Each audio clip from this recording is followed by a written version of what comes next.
ഞാൻ കട്ടിട്ട് ഞാൻ കള്ളൻ നിന്ന് ഞാൻ തന്നെ പറയണം. മീൻസ് വേറെ ആർക്കും എന്നെ പറയാനുള്ള റൈറ്റ്സ് ഇല്ല. 1984 ഭോപ്പാലിലെ ഗ്യാസ് ഇൻസിഡന്റ് ലോകം ഒന്നാകെ വിറങ്ങലിച്ച ഒരു ഇൻസിഡന്റ് ആയിരുന്നു 1984 ഈ incident. What was the reason for that?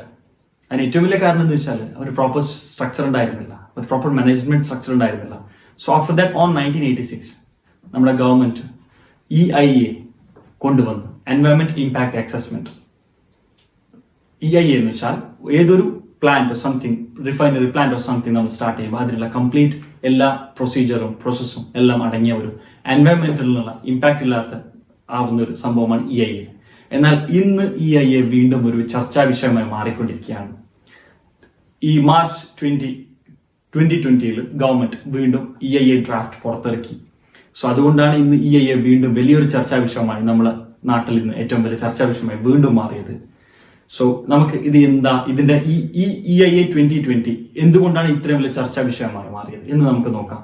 പക്ഷെ ഒരു റിക്വസ്റ്റ് അതിന് മുമ്പ് ഈ വീഡിയോ കംപ്ലീറ്റ് ആയിട്ട് കാണണം. എന്ത് ഒറ്റ റിക്വസ്റ്റ് മാത്രം, what can we do for this, what can we do against this EIA.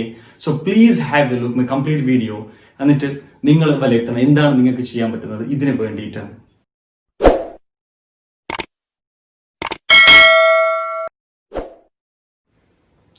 ഭോപ്പാലിലെ gas leak, അസാമിലെ ഓയിൽ ഫീൽഡ് ഫയർ, അതേപോലെ നമ്മുടെ വിശാഖപട്ടണത്തിൽ വീണ്ടും ഒരു ഗ്യാസ് ലീക്ക്. സോ ഇവിടെയൊക്കെ ഒരുപാട് thousands of peoples are dying. And അതുപോലെ തന്നെ ഒരുപാട് ആൾക്കാർ they just losing their body and like അവർ they are losing everything themselves. So ഇതൊക്കെ ഏറ്റവും വലിയൊരു റീസൺ ആണ്. So what we are going to do is the government is going to reduce all these kind of impacts. അതാണ് EIA കൊണ്ട് ഉദ്ദേശിക്കുന്നത്. അതായത് എല്ലാ ഇമ്പാക്ട്സിനെയും കുറച്ചിട്ട് minimalizing the what to say the issues which are going to come from these kind of plants. അപ്പൊ ഈ plants വരുമ്പോൾ plants refineries or coal mines or anything ഇത് വരുമ്പോൾ ഒരുപാട് ബുദ്ധിമുട്ടുകളുണ്ട്.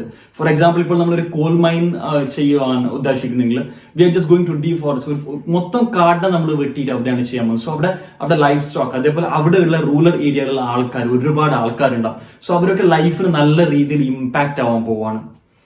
സോ ഇത് ഒക്കെ ഒരുപാട് ആൾക്കാരുടെ ജീവിതത്തിനും അവരുടെ ലൈഫിനും എല്ലാത്തിനും ഏറ്റവും വലിയ ബുദ്ധിമുട്ടാണ്. സോ ഒരു പ്ലാന്റ് വരുമ്പോൾ അവിടെ ഒന്ന് നമ്മൾ സമ്മറൈസ് ചെയ്താൽ അവിടെ പ്ലസ് ഉണ്ടാവും മൈനസ് ഉണ്ടാവും. സോ ഈ EIA കൊണ്ട് ഉദ്ദേശിക്കുന്നത് വെച്ചാൽ ഈ നമ്മൾ വരുന്ന മൈനസിനെ മിനിമലൈസ് ചെയ്യുക, പ്ലസ് മാത്രം കൂട്ടുക. So if there is anything in between ഒരു ഹിൻഡ്രൻസ് ആയിട്ട് എന്തെങ്കിലും മിനിമലൈസിങ് ദാറ്റ്, അതാണ് ഇവിടെ ഏറ്റവും മെയിൻ ആയിട്ട് ഉദ്ദേശിക്കുന്നത്. കൂടുതൽ നെഗറ്റീവ്സ് ഉണ്ടെങ്കിൽ അവിടെ പെർമിഷൻ കിട്ടൂല. So what we suppose to do is rechange ചെയ്തിട്ട് അവിടെ നെഗറ്റീവ്സിനെ കുറച്ചിട്ട് അവിടെ പോസിറ്റീവ്സ് മാത്രം കൂടുതലാക്കിയാണ് പെർമിഷൻ എടുക്കാൻ പോകുന്നത്. എന്നാൽ മാത്രമേ ഒരു പ്ലാന്റിന് അവിടെ പെർമിഷൻ കിട്ടും. എന്നാൽ നമുക്ക് ഉള്ള ഏറ്റവും വലിയ ചോദ്യം, എന്നാൽ ഈ പ്ലാന്റ്സിലൊക്കെ ഇവിടെ ഫയർ ഇതൊക്കെ എങ്ങനെ സംഭവിച്ചു, ഇവിടെ എങ്ങനെ ഗ്യാസ് ലീക്കേജ് ആയി, ഇതൊക്കെ എന്തുകൊണ്ടായി? ദ തിങ് ഈസ് അവിടെ ഒക്കെ EIA ഫേക്ക് ആയിരുന്നു. അതാണ് ഏറ്റവും വലിയ തിങ്. ഇവിടെ ഇംപ്ലിമെന്റേഷൻ ആണ് പ്രോബ്ലം. പ്രോപ്പർ ഇംപ്ലിമെന്റേഷൻ ആണ് ഇവിടെ ഇല്ലാത്തത്. ഇവിടെ ഈ rules or structure is perfect, but the problem is with the peoples. അത് ഇംപ്ലിമെന്റേഷൻ പെർഫെക്റ്റ് ഇല്ല, പ്രോപ്പർ ഗവർണൻസ് ഇല്ല. ഇതാണ് ഏറ്റവും വലിയ റീസൺ. ഇതൊക്കെ ആവാൻ വേണ്ടി ഏറ്റവും വലിയ റീസൺ ഇതാണ്. ചുരുക്കത്തിൽ പറഞ്ഞാൽ നമ്മൾ ആദ്യം ഒരു പ്ലാന്റ് ഉണ്ടാക്കുന്നെങ്കിൽ നമ്മൾ ആദ്യം ഒരു സൈറ്റ് സെലക്ട് ചെയ്യും. സൈറ്റ് സെലക്ട് ചെയ്തിട്ട് അവിടെ EIA കണ്ടക്ട് ചെയ്യും. Conducting EIA environment impact assessment ഒക്കെ ചെയ്തിട്ട് പിന്നെ NOCക്ക് അപ്ലൈ ചെയ്യും. NOCക്ക് അപ്ലൈ ചെയ്തതിനു ശേഷം NOC ക്ലിയറൻസ് കിട്ടിക്കഴിഞ്ഞാൽ പിന്നെ നെക്സ്റ്റ് പബ്ലിക് ഹിയറിംഗ് ആണ്. അവിടുത്തെ സാധാരണക്കാരിലൂടെ ഈ പബ്ലിക് ഹിയറിംഗ് ആണ് നെക്സ്റ്റ് ചെയ്യാൻ പോകുന്നത്. അപ്പൊ പബ്ലിക് ഹിയറിംഗും കൂടി ഓക്കെ ആണെങ്കിൽ മാത്രം നെക്സ്റ്റ് റിപ്പോർട്ട് സബ്മിറ്റ് ചെയ്യും. അതായത് എക്സ്പെർട്ട് അപ്രൈസൽ കമ്മിറ്റിക്ക് റിപ്പോർട്ട് സബ്മിറ്റ് ചെയ്യും. ഒരുപക്ഷെ പബ്ലിക് ഹിയറിംഗ് കൂടെ എന്തെങ്കിലും പ്രോബ്ലം ഉണ്ട്, സാധാരണക്കാർക്ക് പ്രോബ്ലം ആണ് വരുന്നത്. For example if the plant is coming, അവിടെ ആൾക്കാർക്ക് വല്ല ഗ്യാസ് കൊണ്ട് അല്ലെങ്കിൽ ഇനി വെള്ളത്തിനോ അല്ലെങ്കിൽ മനുഷ്യന്മാരുടെ ബ്രീതിങ്ങോ if there is any problem for that then it won't be taken place. അപ്പൊ അവിടെ ഒന്നും കൂടി ആയിട്ട് റിവൈസ് ചെയ്തിട്ട് പ്ലാൻസ് റിവൈസ് ചെയ്തിട്ട് അവിടെ വീണ്ടും ചെയ്യും. സോ ഇത് ചെയ്താൽ മാത്രമേ പിന്നെ എക്സ്പെർട്ട് അപ്രൈസൽ കമ്മിറ്റിക്ക് റിപ്പോർട്ട്സ് പോകും. പിന്നെ അവരാണ് അത് അപ്രൂവ് ചെയ്യേണ്ടത്.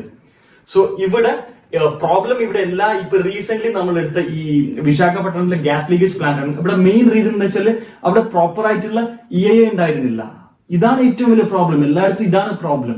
ഈ അസാമിലെ ഇഷ്യൂസിൽ ഇത് തന്നെയായിരുന്നു വന്നത്. അതായത് പ്രോപ്പർ ആയിട്ടുള്ള EIA ചെയ്യാത്തത് കൊണ്ടാണ് ഇവിടെ ഈ ഇഷ്യൂസ് ഒക്കെ വരുന്നത്.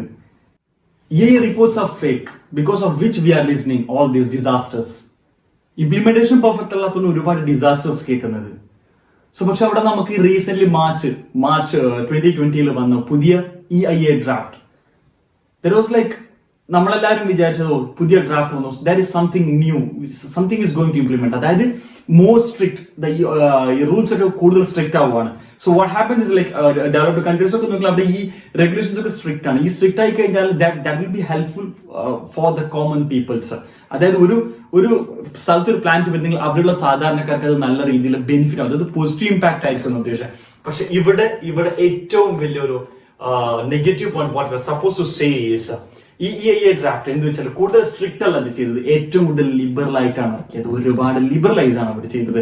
ഒരുപാട് എന്ന് വെച്ചാൽ ഒരുപാട് ലിബറൈസ് ചെയ്തു, പ്രീവിയസ്ലി ഉണ്ടായിരുന്നതിനേക്കാളും liberalise. So what's going to happen is in future if they are making it more liberal, അപ്പൊ ഇവിടെ നമുക്ക് കൂടുതൽ ഡിസാസ്റ്റേഴ്സ് ആണ് കാണാൻ പോകുന്നത്.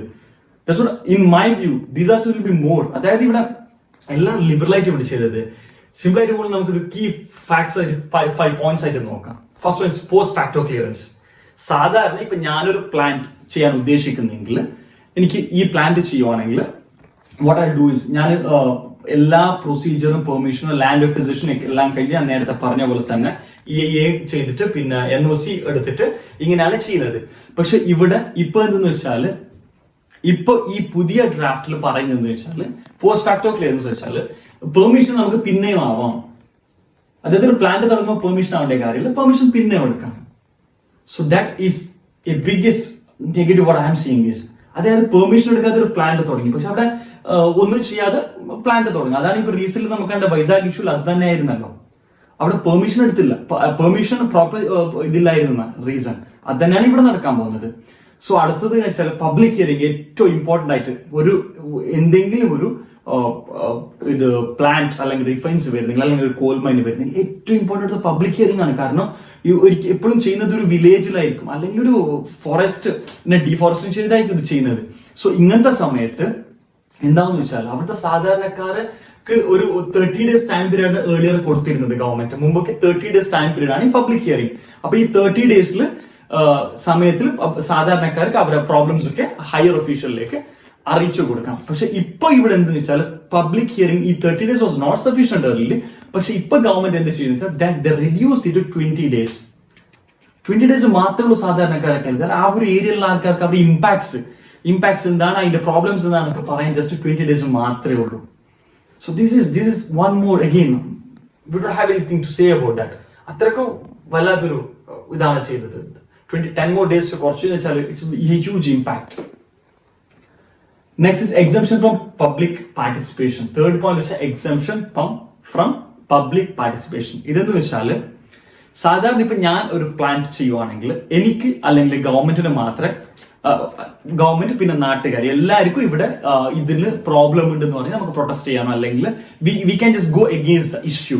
So that's what happening till now. So ഈ കറന്റ് ഇഷ്യൂസിന് ആർക്കും വേണമെങ്കിൽ ഞാൻ നേരത്തെ ഒരു പബ്ലിക് ഹിയറിംഗ് ഈ 20 days പബ്ലിക് ഹിയറിംഗ് ഉണ്ടല്ലോ, that will hugely effect.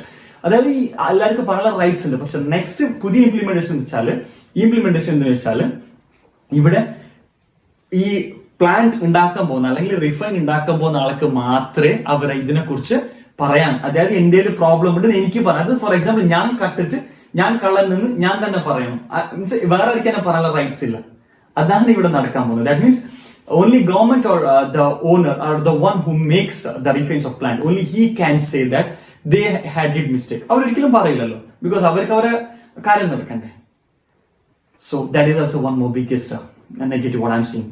Next strategic exemption. Strategic exemption എന്ന് പറഞ്ഞാൽ പൊതുവെ ഇപ്പൊ നമ്മൾ എടുക്കുവാണെങ്കിൽ നമ്മളെ ഈ എയർഫോഴ്സ് അല്ലെങ്കിൽ ഈ സെക്യൂരിറ്റി ഇഷ്യൂസിനൊക്കെ വരുന്ന എന്തെങ്കിലും ആണെങ്കിൽ അവിടെ strategic exemption that is purely under government.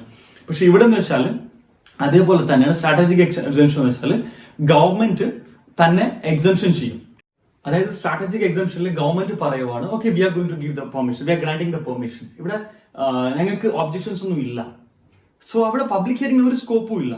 Government strategic എക്സംഷനിൽ ഏതെങ്കിലും ഒരു പ്ലാന്റിന് ഇട്ടിട്ട് ഗവൺമെന്റ് അപ്രൂവൽ ചെയ്ത് കഴിഞ്ഞാൽ അവിടെ എന്ത് പ്രോബ്ലം വന്നു കഴിഞ്ഞാൽ no one is going to bother, because like peoples hearing ഒരു വാല്യൂ ഇല്ലാത്ത അവിടെ പബ്ലിക് ഹിയറിംഗ് ഒരു വാല്യൂ ഇല്ല. So government is just making it under that criteria. Next major is in regulation. The next point is major is in regulation. അതായത് സാധാരണ ഇപ്പോ ഈ permission എടുക്കേണ്ടത് 20,000 സ്ക്വയർ കിലോമീറ്റർ ആണ് ഇതുവരെ നിലവിൽ എക്സിസ്റ്റിംഗ് ആയിട്ടുള്ള ഒരു ഗ്രാന്റ് എന്ന് വെച്ചാൽ 20,000 സ്ക്വയർ കിലോമീറ്ററിന് മുകളിൽ ചെയ്യുമ്പോഴാണ് പെർമിഷൻ എടുക്കേണ്ടത്. സോ ഇപ്പൊ ഇതിനെ ഗവൺമെന്റ് ലിബറൽ ആക്കിയിട്ട് 1.5 സ്ക്വയർ കിലോമീറ്ററിന് കൂടുതലാണെങ്കിൽ മാത്രമേ പെർമിഷൻ ഗ്രാന്റ് ചെയ്താൽ മതി എന്ന് ഗവൺമെന്റ് ചെയ്തിട്ടുണ്ട്.